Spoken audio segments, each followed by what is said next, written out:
Welcome 10th class. ये history का chapter 1 है जो आज हम इस वीडियो में करेंगे और इसका नाम है the rise of nationalism in Europe. ठीक है, यूरोप में राष्ट्रवाद का उदय। तो देखिए, नेशनलिज्म का मतलब क्या होता है। नेशनलिज्म का मतलब होता है कि रेवोल्यूशन करके, क्रांति करके किसी भी साम्राज्य को एक नेशन बनाना, ठीक है, एक राष्ट्र बनाना, उसको हम राष्ट्रवाद कहते हैं। तो सबसे पहले नेशनलिज्म यूरोप में आया था। ठीक है, तो हम इस चैप्टर में सारे यूरोप के अलग अलग देशों की कहानी पढ़ेंगे जो कि उस टाइम पे देश नहीं थे, लेकिन बाद में वो नेशन स्टेट्स बन गए। तो सबसे पहले देखिए, इसमें एक टॉपिक दिया हुआ है। आप फर्स्ट पेज पे ही देखेंगे तो आपको एक पिक्चर दिखेगी।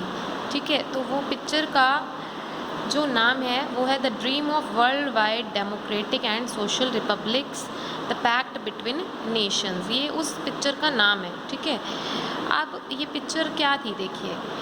It was a series of 4 prints. ठीक है, वो पिक्चर में जो है वो 4 अलग अलग प्रिंट है, 4 अलग अलग प्रिंट से वो पिक्चर बनाई गई है। Prepared by a French artist Frederic Sorrieu in 1848, जो कि एक फ्रेंच आर्टिस्ट, फ्रांस के आर्टिस्ट फ्रेडरिक सोरियो ने बनाई थी 1848 में। The first print shows the people of Europe, America, men and women of all ages, social classes marching in a long train. तो जो इस पिक्चर का पहला प्रिंट है वो दिखाएगा कि यूरोप और अमेरिका के लोग सारे, मतलब जितने भी मैन हैं और वीमेन हैं, जो किसी भी उम्र के हैं या किसी भी सोशल क्लास से वो बिलोंग करते हैं, वो एक, मतलब वो मार्च कर रहे हैं, ऐसे लंबी लाइन में लगे हुए हैं। यानी marching in a long train का मतलब है लंबी कतार में लगे हुए हैं वो। And offering homage to the statue of liberty as they pass by it. Homage होती है श्रद्धांजलि, और वो स्टैच्यू ऑफ लिबर्टी को जो है श्रद्धांजलि अर्पित कर रहे हैं जब वो उसके आगे से निकल रहे हैं। The statue of liberty bears the torch of enlightenment in one hand. जो उसमें स्टैच्यू ऑफ लिबर्टी दिखाया हुआ है उसके एक हाथ में टॉर्च ऑफ एनलाइटनमेंट है, यानी कि रोशनी की, हम कह सकते हैं उस, मतलब उनके हाथ में एक तरफ से हम कह सकते हैं कि वो रोशनी दिखा रही है लोगों को। And charter of rights of man in the other, और उनके दूसरे हाथ में charter of rights of man है। चार्टर होता है, डॉक्यूमेंट होता है, तो राइट्स ऑफ मैन यानी कि लोगों के राइट्स का एक डॉक्यूमेंट है कि ये राइट्स जो हैं वो आज लोगों को मिल गए हैं। In the second print lies the shattered remains of the absolutist symbols. जो इस पिक्चर का सेकेंड प्रिंट है उसमें क्या दिखाया हुआ है। एब्सोल्यूटिस्ट देखिए कौन होते हैं, यानी कि जो भी राजा महाराजा थे, जो जिन्होंने अपना रूल चलाया हुआ था, यानी सिर्फ उनका ही रूल चलता था, उनके अलावा और किसी की नहीं सुनी जाती थी। जो सबसे ऊपर होते थे रूल चलाने में वो एब्सोल्यूटिस्ट होते थे। ठीक है, और उनका रूल एब्सोल्यूट कहलाता था। तो सेकेंड पिक्चर में दिखाया हुआ है कि उनकी कुछ ध्वंसित चीज़ें, यानी ख़त्म हुई, बेकार हुई, टूटी फूटी चीज़ें जो हैं वो पड़ी हुई हैं। इसका मतलब क्या है, सेकंड प्रिंट ये दिखाने के, ये दिखाता है कि अब यहाँ पर जो है राजा महाराजाओं का जो राज है, जो साम्राज्यवाद था, वो सब यहाँ ख़त्म हो चुका है। In the third print of Sorrieu's utopian vision of distinct nation, people can be recognised through their flags and national costumes.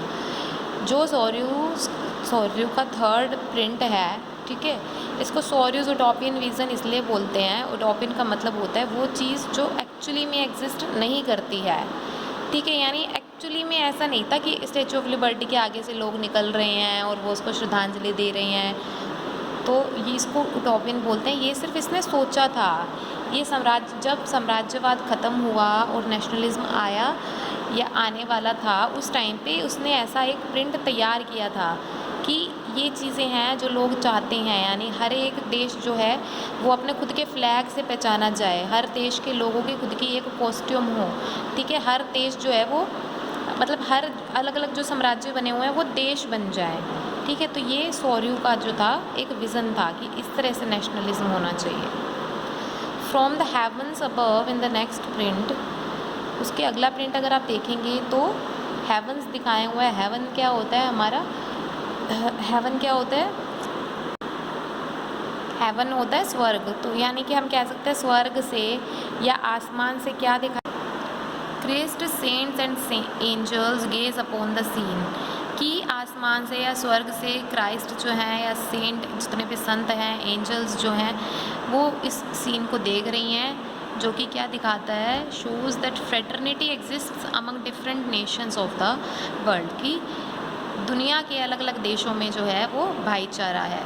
तो ये वो 4 प्रिंट थे। ठीक है, एक बार फिर से रिवाइज कर लेते हैं।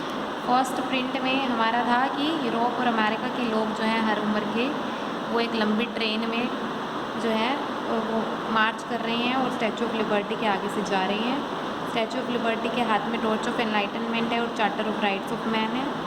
दूसरे प्रिंट में जो है एब्सोल्यूटिस्ट रूल के सारे टूटे फूटी चीज़ें पड़ी हैं। थर्ड में लोग जो हैं, लोगों को उनकी फ्लैग से और कॉस्ट्यूम से पहचाना जा सकता है। और फोर्थ में क्या है कि क्राइस्ट सेंट एंजल्स जो है वो ऊपर से इस सीन को देख रहे हैं, जो कि भाईचारे को शो करता है। नेक्स्ट टॉपिक देखिए, हमारा एक छोटा सा टॉपिक है कि नेशन स्टेट का मतलब क्या होता है। A state in which majority of the citizens develop a sense of common identity and shared history, एक ऐसी स्टेट जिसमें ज़्यादातर जो लोग हैं कंट्री के, उनमें जब एक सेंस आ जाती है कॉमन आइडेंटिटी की, ठीक है, कि उनको इस चीज़ से पहचाना जा सकता है और उनकी हिस्ट्री जो है वो सेम रही हो, उसको नेशन स्टेट बोला जाता है। एक वर्ड हो रहा है हमारा प्लेबिसाइट। ये क्या होता है, a direct vote for citizens in order to accept और रिजेक्ट अ प्रपोजल। प्लेबिसाइट होता है सिटीजन से ही वोट की मांग की जाती है कि वो वोट करें, वो एक्सेप्ट कर सकते हैं उस किसी प्रपोजल को या उसको रिजेक्ट कर सकते हैं अपने वोट के माध्यम से।